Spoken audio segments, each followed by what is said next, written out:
Hey there, everyone. Well, it's been a hot minute since I've been here, and I appreciate your patience with me as I've gone through the transition of my father transitioning this earth. And one of the things that occurred just a few weeks ago was his memorial, and my brothers and I were able to speak and share stories. And one of the things that many people came up to me afterwards was to write down those three things that my dad had taught me and actually us kids, the three simple rules for living a great life. And literally, these were burned into my brain. So I thought with a little doggy cam, you can have some sweet love there from Riley. So simple rules, yet also not very simple because they are layered. The first rule that my dad taught me, and the most important, and because it was so hard to get my mind wrapped around it, was that no one can hurt you except for you. Now, my dad was in the US Marines, the Marine Corps. He served for 4 years when he was younger. And one of the things that they taught him as a Marine was that nobody can hurt your what you think. Nobody can hurt you there. Only you can. So they may hurt you physically, but they can't hurt the thoughts that you think.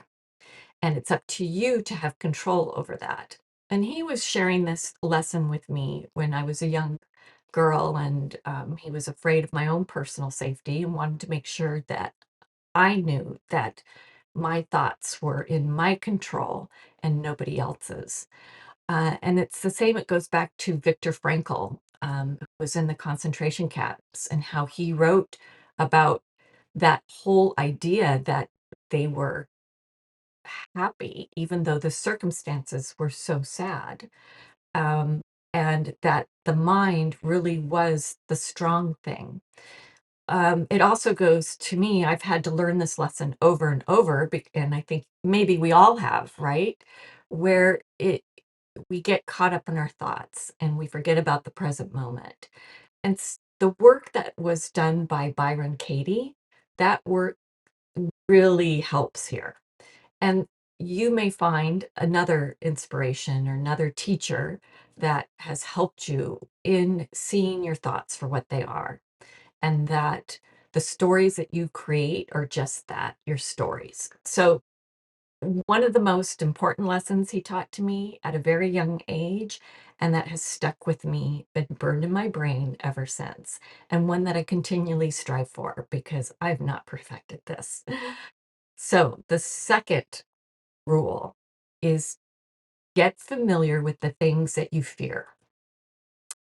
This seems like this would be easy again, but it's not. And this was in relation to when I was moving to a new city, and I was afraid because I didn't know anybody. I didn't know I didn't have any friends. I didn't know where to even go grocery shopping. It was all brand new, and I was very anxious about it. And my dad taught me very at that time, get around and walk around the neighborhood, because when you get familiar with the things that you are afraid of, they become friends to you and you're no longer afraid of them. He did this with everything. He led a very fearless life. He loved to jump out of planes. He loved to ride motorcycles. He was very adventurous. He was a professor, loved to teach. But that was the one thing. It's like when I decided I wanted to jump out of a plane, he taught me A, right? Your thoughts, you can control your thoughts, so there's nothing to fear. And B, let's get familiar with what it feels like to jump out of a plane. And he walked me through the whole process so that I wasn't afraid. So that's rule number two. Get familiar with the things that you fear. Are you afraid of spiders? Get familiar with them. Okay. And so the third most important simple rule that has been burned in my brain, taught by my dad, was to treat everyone well, especially those in supporting roles. And this is really important even today. But one thing that he he did teach me was that when you treat the assistants well, the janitors well, those that are in those supporting roles, they will take care of you. And it's true. I remember when I was in the corporate world, and I always treated my assistants really well, and even the janitors and anybody around there, even in the cafeteria, they always took care of me. And everybody always commented to me, like, wow, you know everybody, and you can get anything and everything done. And that's the magic. And that was the magic of my dad's career as a professor at Cal Poly. He was able to get so much done because he had the support of everyone. So treat everyone well. Just because you're at a certain level doesn't mean you're better than anybody else. So those are the three simple rules to living a very beautiful, easy, simple, loving life. I hope that helps.